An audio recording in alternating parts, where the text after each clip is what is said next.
प्रिय विद्यार्थियों, आज हम संस्कृत साहित्य स्नातकोत्तर उत्तरार्ध के प्रश्न पत्र 6 के अंतर्गत महाश्वेता वृत्तांत के प्रमुख पात्र चंद्रापीड़ का चरित्र चित्रण देखेंगे। चरित्र चित्रण के बारे में कुछ बात करेंगे। बाण भट्ट की एक बहुत प्रसिद्ध रचना है कादंबरी। कादंबरी का एक भाग है महाश्वेता वृत्तांत। महाश्वेता वृत्तांत का नायक चंद्रापीड़ है। यह उज्जैनी के राजा तारापीड़ का पुत्र है। इसकी माता का नाम विलासवती है।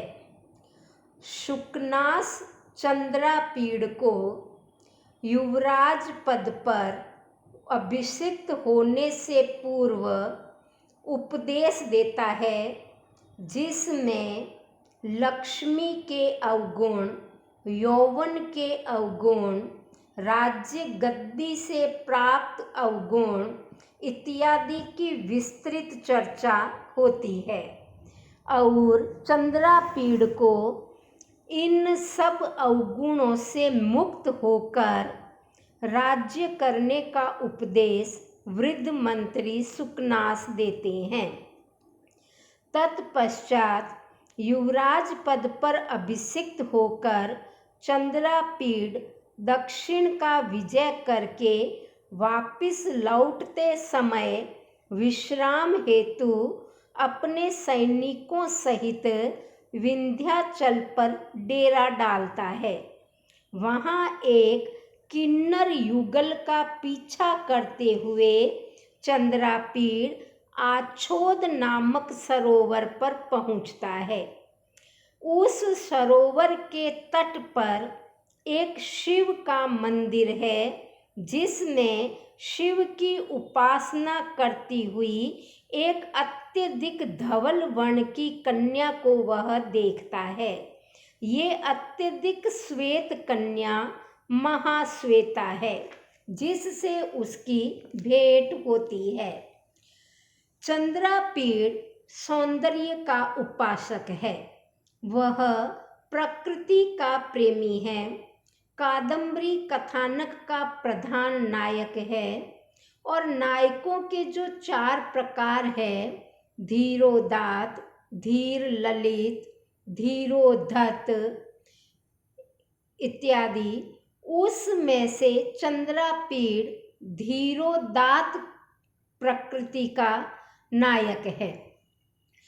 यह नायक किन्नर युगल के सौंदर्य से आकृष्ट होकर उसको पकड़ने की इच्छा से जंगलों को पार करता हुआ आछोद सरोवर तक पहुंच जाता है।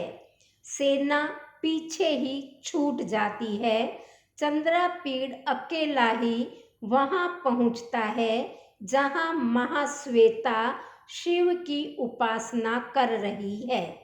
महाश्वेता और चंद्रापीड़ का परस्पर परिचय होता है। चंद्रापीड़ के घोड़े का नाम इंद्रायुध है। इंद्रायुध नामक घोड़े से उसे अत्यंत स्नेह है। वहां पहुंचकर वह घोड़े से उतरकर उसकी जीन को स्वयं उतारकर उसे घास के कतिपय कवल खिलाता है। आछोद सरोवर का स्वच्छ एवं शीतल जल पिलाने के बाद स्वयं जल पीता है। इस चित्रण से प्रतीत होता है कि चंद्रापीड़ दयालु भाव का है। वह पशुओं के प्रति बहुत दया भाव रखता है तथा उत्तम स्वामित्व गुणों से युक्त है। वह प्रकृति का अत्यधिक स्नेही प्रेमी व्यक्ति है।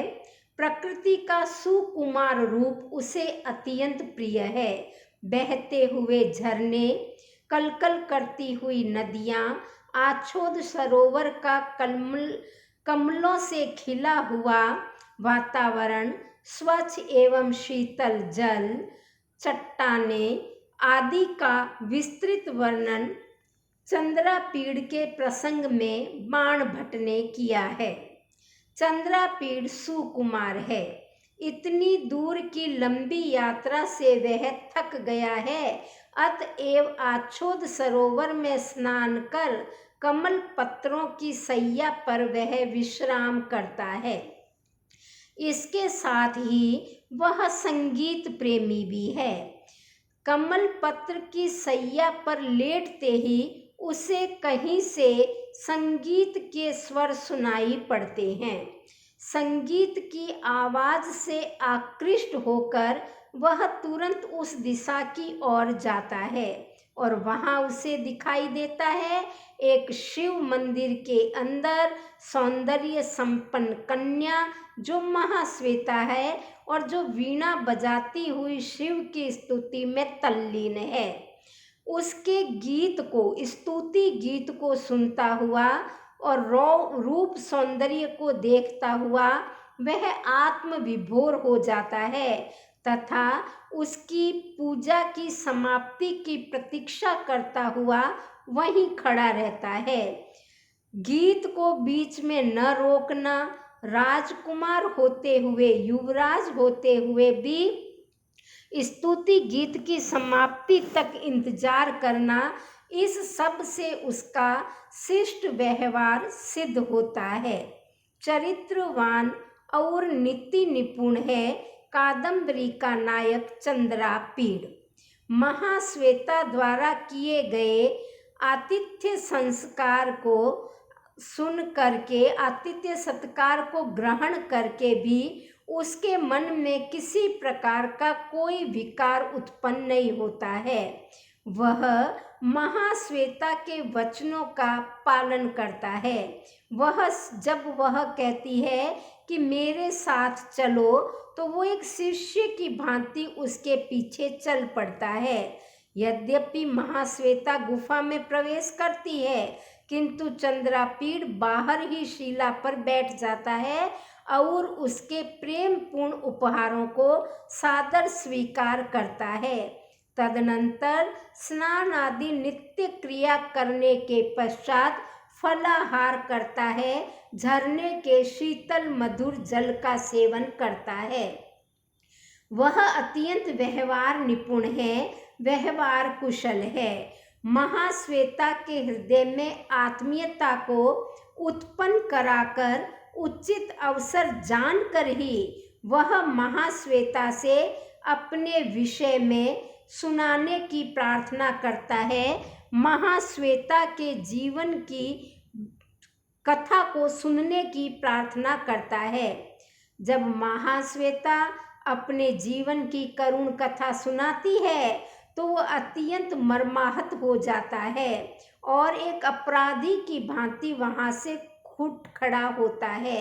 सेवा की भावना से युक्त होकर के वो महाश्वेता द्वारा सुनाई गई विरह जनित वार्ता को सुनते ही उसे बीच में ही रोक लेता है कि कहीं इसे चोट न लग जाए, और अपने प्रेमाश्रुओं से गीले उसके उत्तरीय को लेकर हवा करता है। जब महाश्वेता मूर्छित होकर शिला तल पर लुढ़क जाती है। महाश्वेता की सेवा भावना आदि से उसका विशाल हृदय प्रकट होता है। हम देखते हैं कि चंद्रापीड़ एक व्यवहार कुशल युवराज है, नीति निपुण है, उपदेश देने में दक्ष है, या पशुओं के प्रति, जानवरों के प्रति बहुत दयालु प्रकृति का है। उसमें स्वामित्व के समस्त गुण विद्यमान है। वह धीरोदात्त कोटि का नायक है तथा दूसरों के द्वारा किए हुए उपकारों को न भुलाने वाला एक आदर्श नायक है। वह युवक है, लेकिन फिर भी वह महाश्वेता के रूप सौंदर्य का अवलोकन कर उसके अधीन नहीं होता, अपितु उसके दुख को देखकर उसके प्रति सहानुभूति प्रकट करता है। तथा समयोचित व्यवहार करता है, उसकी आज्ञा का सर्वथा पालन करता है। इस प्रकार चंद्रापीड़ का संपूर्ण जीवन वृत्त महामानवोचित आदर्श गुणों का संगम स्थल है। यह आदर्श चरित महाश्वेता के व्यवहार से अत्यंत प्रभावित दिखाई देता है। इसके इन लोकोत्तर गुणों का अनुभव करने के बाद ही युवती महाश्वेता इसके चरित्र पर विश्वास करके अपने दाम्पत्य जीवन के रहस्यमय क्षणों की सत्य घटना सुनाने में भी तनिक संकोच नहीं करती है। इस प्रकार कादम्बरी के महाश्वेता वृत्तांत में नायक चंद्रापीड़ का चरित्र चित्रण विस्तृत गुणों के साथ चित्रित किया गया है।